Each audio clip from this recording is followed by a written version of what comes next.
So please give a warm welcome to the governor of the great state of Georgia, Mr. Brian P. Kemp.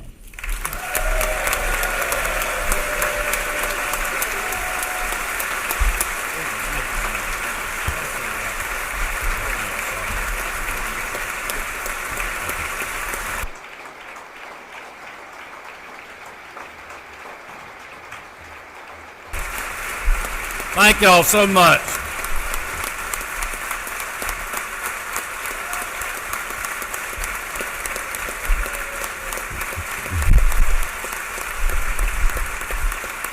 Thank y'all. You're very kind. Thank you very much. Thank you, Lieutenant Governor Jones, Speaker Burns, President Pro Tem Kennedy, Speaker Pro Tem Jones, members of the General Assembly, my fellow constitutional officers, members of the Public Service Commission, Mayor Dickens, members of the Judiciary, members of the Consular Corps, and my fellow Georgians. As we begin a new year with some new colleagues under this gold dome, and as we reflect on the past successes and challenges of prior years, I'm reminded again and again that no matter what, Georgians outlast the tough times and achieve new heights of success.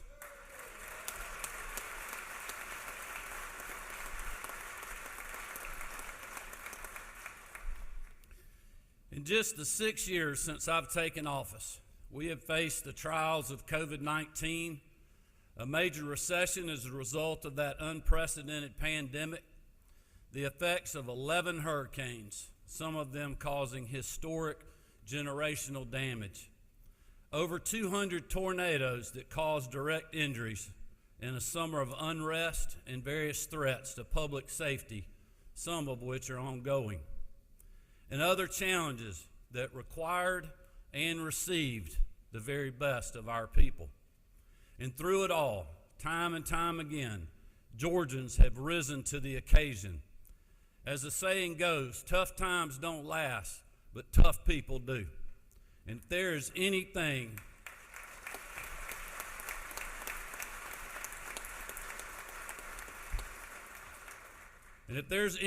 that I've learned in the 6 years that I've been honored to serve as your governor, it's that hardworking Georgians are not only tough, they're also generous, proud, and love our great state, because that is who we are. And that is why the state of our state is not only strong, it is resilient.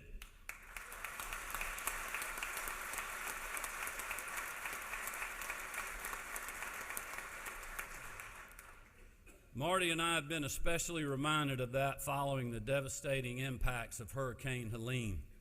With historic rainfall and mudslides in North Georgia, record flooding in Atlanta with over 11 inches in just 2 days, and a massive amount of damage across much of the southeastern United States. Hundreds of thousands of Georgians across the state were victims of that storm's fury. Georgia Power reported it was the worst storm they've ever seen, with over 11,800 power poles broken, over 5,800 transformers damaged, and over 20,000 people who worked around the clock to restore power. In total, 230 people across the country lost their lives, 34 of them right here in Georgia, including 4 of our children. Marty and I toured 16 of the hardest hit counties in Helene's wake, and in every community we saw utter devastation. But in the face of grief and unbearable loss, we also saw everyday heroes. We saw neighbors helping neighbors, lending a hand or a chainsaw even when their own home or farm was in need of attention. We saw brand new church outreach programs feeding whole towns. And we saw first responders who put their lives above their own. Will you please join me in applauding their bravery?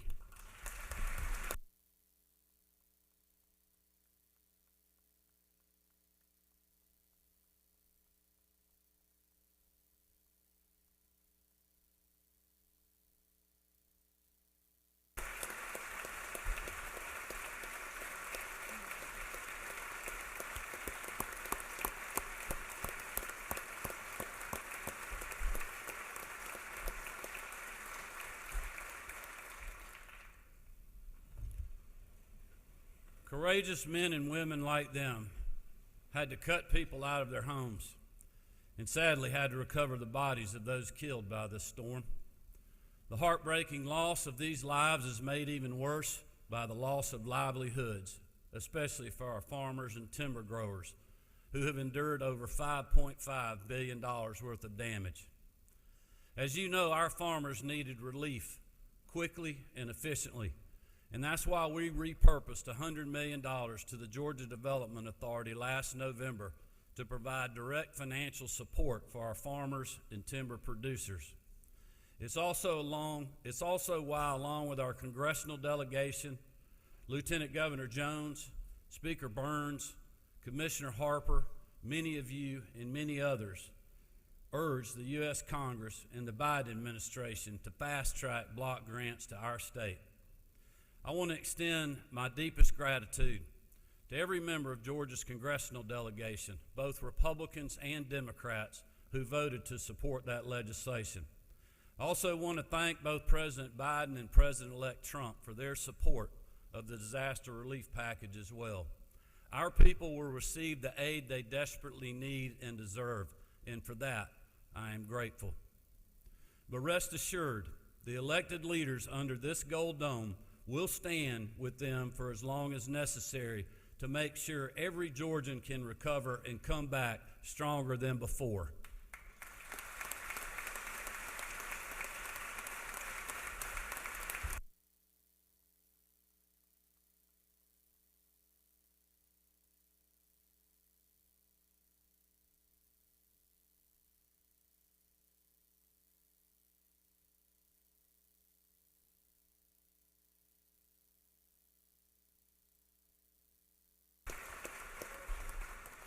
Thank you, and I thank the many members who worked so hard out there on the ground as well in helping with the recovery.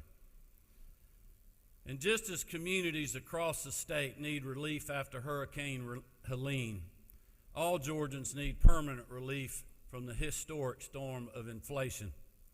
The past 3 years have drained family bank accounts, sapped the strength of our small businesses, and left too many Georgians struggling to make ends meet. From groceries and rent to building supplies and everyday goods and services, the price of nearly everything Georgians purchase or consume has gone up, often faster than their take-home pay. This happened because the federal government decided to spend your money like it was somebody else's, like a credit card with no limit that someone else would have to pay back, instead of reining in spending, cutting taxes, or even coming close to balancing a budget. But in Georgia, we don't conduct the people's business with trillion-dollar deficits or endless continuing resolutions. Just because we take in more money doesn't mean we need to create new big government programs to fund for eternity. Instead, we budget conservatively, fund our priorities, keep government efficient, cut taxes, and then return that money back to you.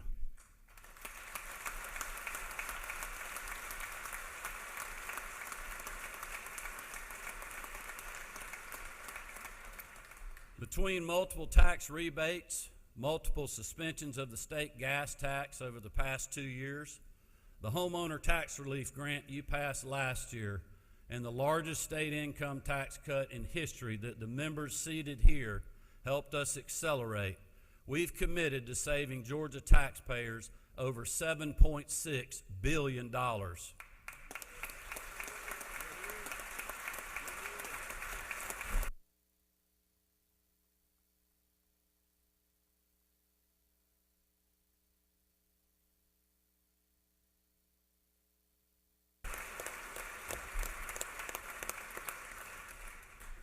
And because of our conservative approach to budgeting and this body's support in holding the line on state spending, along with the incredible economy we've bolstered, we're able to double down on that relief.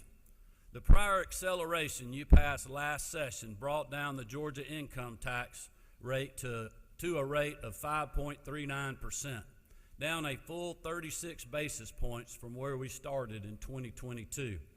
Today, I'm proposing a further cut of 20 basis points to bring us down to just 5.19%, saving Georgians another $7.5 billion over the next 10 years.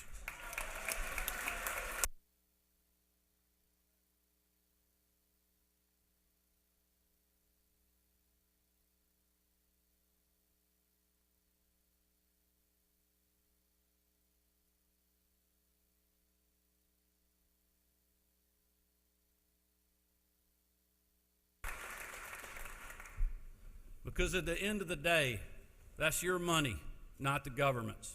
And here in Georgia, we believe you should keep more of it. Our conservative budgeting and balanced approach to taxes and spending are just some of the reasons that we've been named the top state for business for 11 years in a row, which is absolutely unprecedented. Like you, I am proud of that distinction, because businesses, both large and small, and everything in between, are the lifeblood of our economy. When your community can attract an automotive supplier that creates 30 new jobs, or help an existing tissue and paper manufacturer expand its operations by over 100 jobs, those are real lives and real families that are impacted. Those are hard-working Georgians who now have a chance to start a career, provide for their loved one, and build a better future. Georgia's success in attracting good-paying jobs and investments is widely known. Since I took office, together, we have attracted over 193,000 new private sector jobs and over $90 billion in investment. And the majority of those jobs and investments are going to rural areas. And those numbers just cover projects where the state was involved. They don't include all the organic growth underway throughout our entire state. Over the last 20 years, we have fought through economic headwinds and a pandemic, while still remaining one of the best states for business and economic opportunity. Georgia prevailed because when a state welcomes job growth, innovation, and prosperity, everyone prospers, no matter their zip code. While we're number one for business because we listen to and work with new and existing job creators. We didn't hand out government mandates or let partisan politics dictate state policy. We let our people and our job creators lead the way. We trusted hardworking Georgians to use their God-given abilities to create and innovate, and our state is better off for it. But Georgia's economic success is a lot like football. To quote Coach Kirby Smart, humility is only a week away, and there are storm clouds on the horizon. As we look ahead, I believe one of the biggest threats to Georgia's future is our state's legal environment. Last year, my office worked with the General Assembly and the Insurance Commissioner's Office and John King to pass House Bill 1114. This legislation allowed Commissioner King to gather data and information on Georgia's insurance industry, identify reforms that could be made to stabilize insurance costs, expand choices for consumers when they need coverage, and prevent more insurance carriers from leaving Georgia altogether. Additionally, over the last few months, my office hosted 3 roundtables throughout the state, listening to small businesses across a wide range of industries, including healthcare providers from Albany to Toccoa and some of our state's largest employers. Even though each person at those roundtables came from a different part of our state, represented a different industry or business, told a unique story, or had a different perspective, the call for action was unanimous. It's abundantly clear that the status quo isn't working, and a failure to act on meaningful tort reform will continue to put Georgians and their livelihoods in serious jeopardy. For some that I met, the cost of insurance is threatening their ability to operate. Small business owners reported insurance premiums up anywhere from 30% to over 100% over the last few years, costing them hundreds of thousands or millions just to get basic coverage. For too many of them, that meant holding back on hiring more employees, waiting to grow their business, or making difficult decisions about whether or not they could even keep the lights on. For others, the biggest problem was the complete lack of insurance options, or the threat of paying thousands or millions to fend off excessive lawsuits.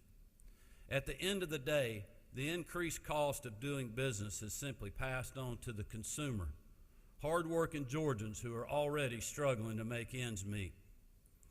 As a small business owner for over 35 years, I know that if you can't get insurance, you can't run a business and you can't pay your employees. And nobody can afford to spend years and millions in a courtroom battling to keep the doors open in their small business. It's unsustainable and it's widespread. At our first roundtable, we spoke to the leaders of a child care company with multiple locations in metro Atlanta. They have experienced a 100% increase in insurance costs since just 2018. We heard from a South Georgia grocer who lost coverage completely after frivolous lawsuits were filed. One business owner's statement stuck out to me. He said, "At this point, I don't feel like I'm able to run my business. I'm just trying not to lose it." That sentiment carried into our second roundtable with healthcare providers in Macon, where we heard firsthand the challenges our legal environment poses to critical services, our healthcare workforce, and the ability for hospitals and clinics to operate. One hospital system that serves much of rural Georgia had liability premiums go up 115% in just 1 year. Another hospital in northwest Georgia actually had their premiums decrease 13% from 2022 to 2024, but only because the facility closed their labor and delivery unit in 2021. This was due to workforce challenges and soaring liability insurance costs. We were told story after story of hospitals struggling to recruit and retain doctors, especially OBGYNs and other specialty disciplines, because other states offer stronger protections for healthcare providers, lower insurance rates, and a more level playing field in their courtrooms. And we've heard from multiple doctors who wondered how much longer they're going to be able to practice for fear of being targeted by baseless or excessive lawsuits. These stories highlight a legal environment that leads to fewer options for Georgians seeking care, higher cost, and ultimately worse health outcomes for our people. At the third roundtable, some of Georgia's favorite brands and biggest job creators shared the challenges confronting their businesses and employees. The roundtable was hosted by Waffle House, and I think everyone here will agree that no matter your politics, there's nothing more Georgian than ordering hash browns smothered and covered from one of their 440 locations across our state.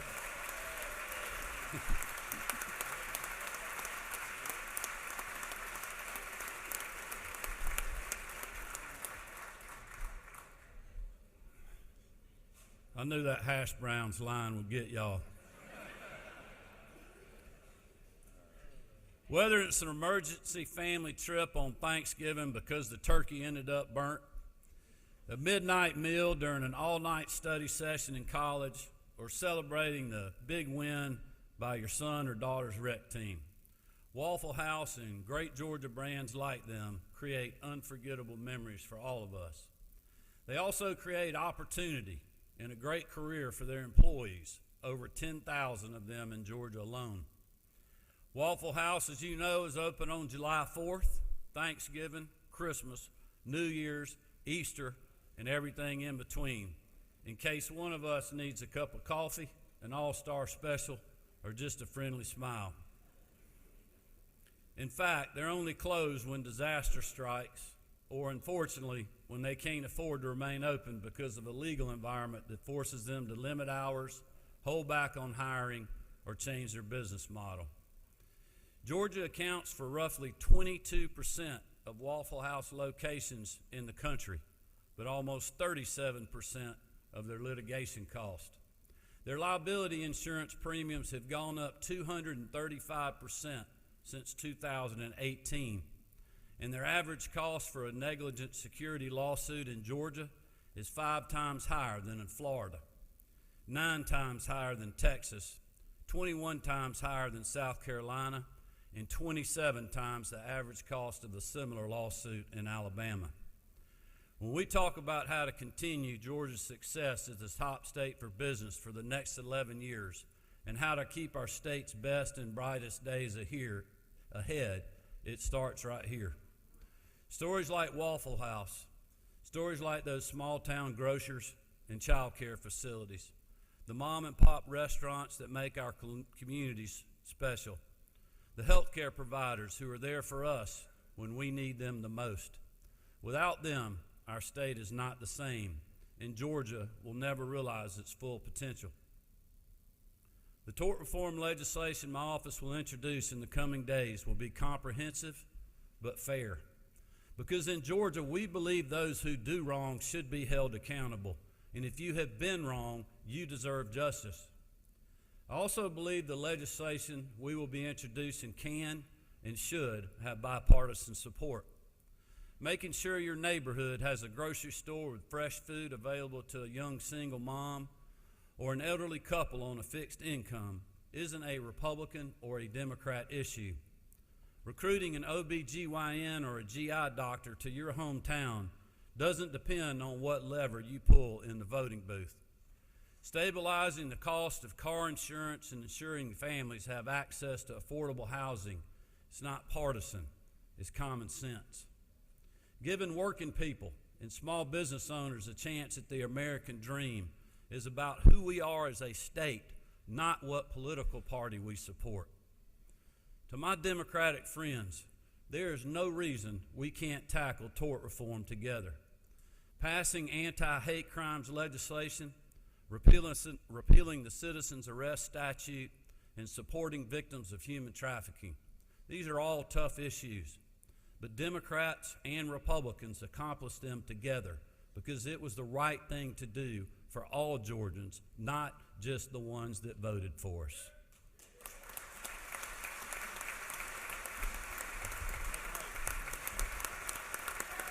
Lay that out first.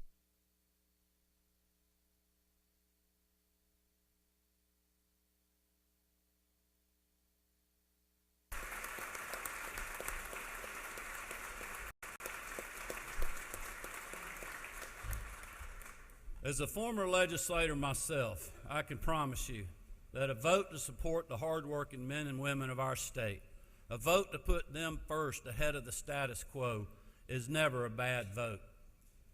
But I know this issue is complicated and will not be easy to fix. There are many different stakeholders with competing ideas about how to move forward. However, doing nothing is no longer an option. We will do what is right by the people of our state. We will be fair to all involved in this important debate, and we will work together to pass legislation that strikes the right balance and puts hardworking Georgians first.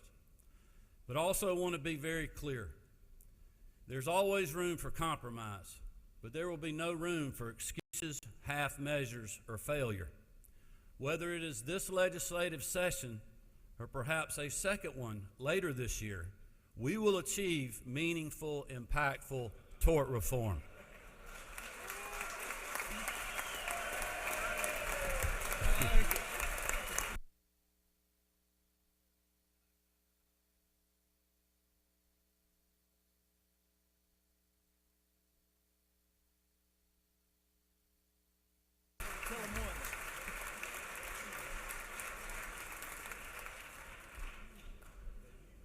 The Lieutenant Governor and the Speaker noticed how quick y'all picked up on that last line.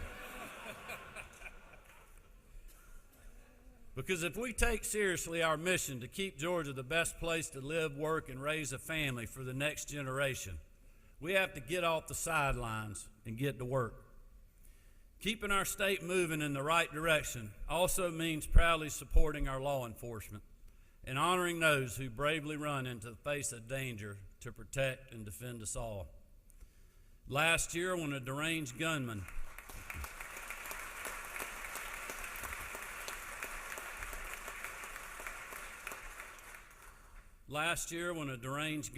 attacked one of our schools, a place that should be safe for everyone, 2 on-site officers confronted and arrested him within 2 minutes.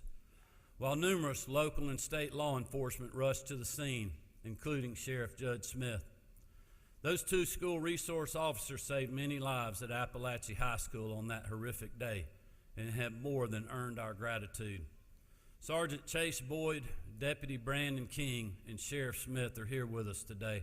I'd like to ask them to stand and let us thank them and their colleagues for their heroic efforts.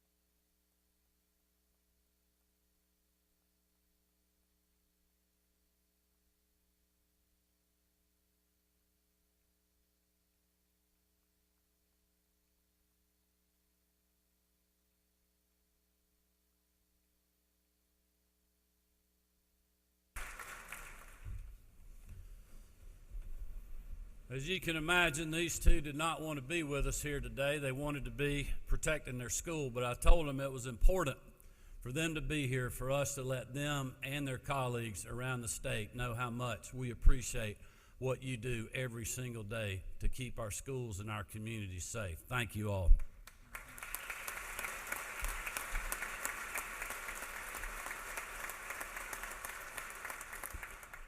I also want to thank those members of the legislature who were here in 2019 and 2023, who supported 2 rounds of funding for direct campus security grants to every school in Georgia. And last year, with the support of Lieutenant Governor Jones and Speaker Burns, and you all, the members of the General Assembly, we made yearly funding to strengthen school safety a permanent part of our base budgets. In total, we have allocated $294 million for campus safety so far, and my budget proposal includes a further $159 million for that purpose.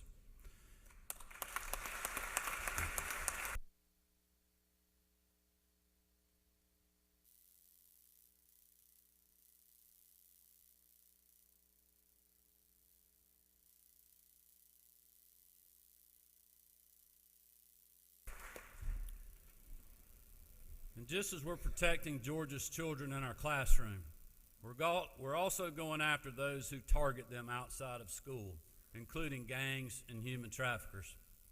Thanks to the vital work of the members of the Grace Commission, law enforcement partners, including the GBI's Human Trafficking Exploitation Unit, and prosecutors on the state and local levels, all championed by the nation's best First Lady, Marty Kemp. The state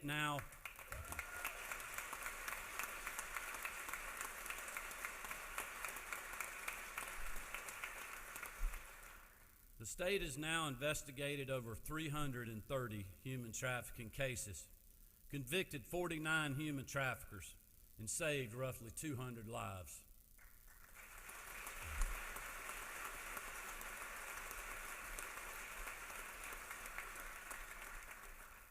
I want to thank Attorney General Chris Carr and the Human Trafficking Prosecution Unit, led by Hannah Palmquist, for all that they have done to help make Georgia a safe place for victims and a hostile state for the perpetrators. The Attorney General's office has also investigated 140 gang-related cases, securing 52 convictions and charged more than 140 individuals. And that's just since the unit was stood up less than 2 years ago. My budget includes just over $1.2 million to expand the gang and human trafficking prosecution units in the Attorney General's office to further this good work.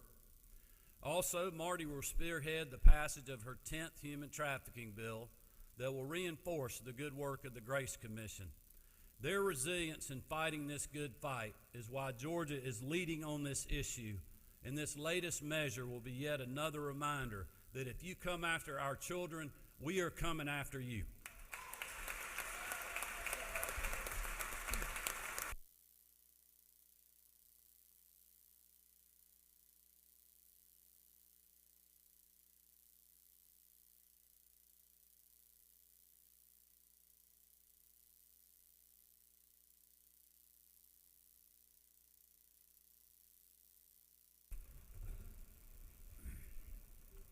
Just as Marty has been instrumental in going after those who threaten our children and making Georgia a safe place for those seeking to rebuild their lives, she has also been a tireless champion for mental health services.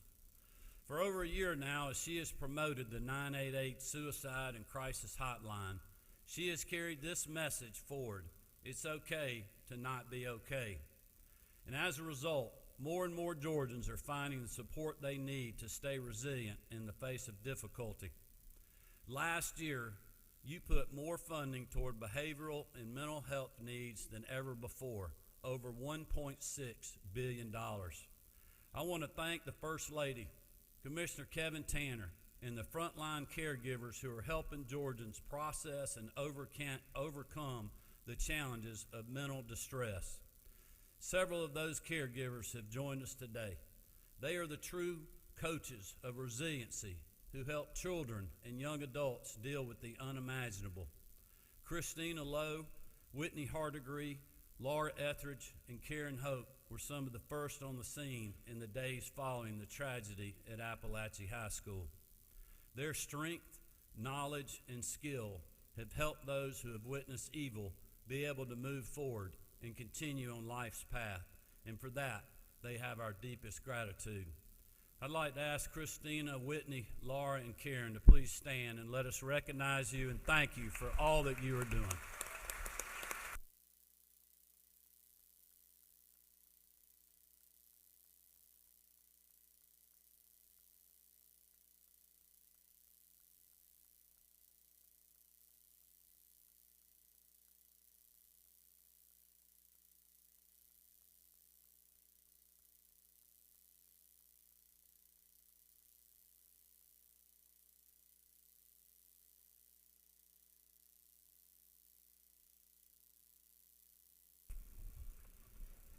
We know that your work is not complete and there's a long road ahead, but we are grateful for what you and the Sheriff's Department are doing to continue to support the great community in Barrow County. Mental health services like this are improving the quality of health care and access in our state, as is the newly launched state-based exchange, which is the latest milestone on the plan we laid out in the Patients First Act of 2019. These ongoing efforts are lowering the cost of premiums and increasing the number of those insured in Georgia. In fact, since I took office, the combined work of Georgia Access and Georgia Pathways is covering over 1.5 million people across our state. I will continue to repeat this until I'm blue in the face, even though many on the other side or in the media do not want to hear it. We are covering well over 200,000 more Georgians than traditional Medicaid expansion would cover. And those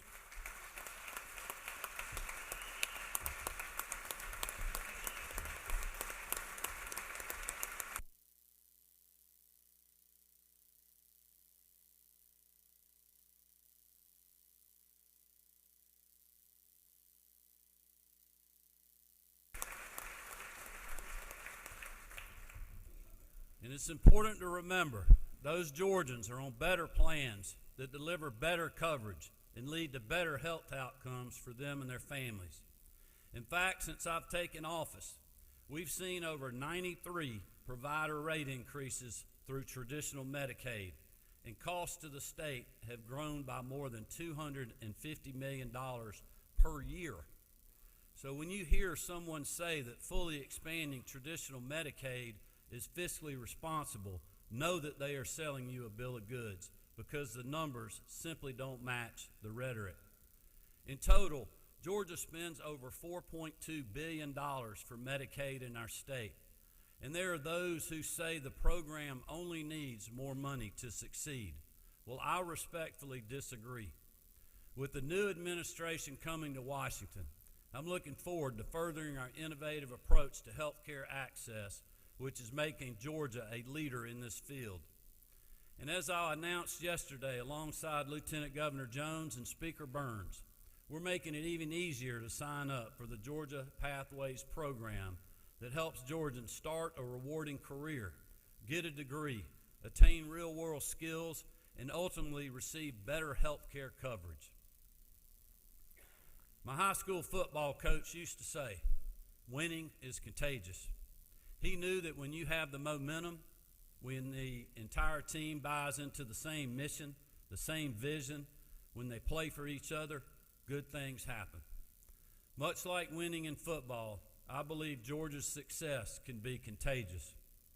In spite of unprecedented challenges and many hard days, Georgia has enjoyed historic success.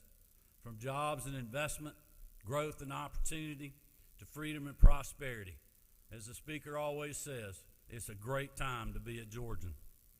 We achieved more than many thought we would, and we proved big things can get done.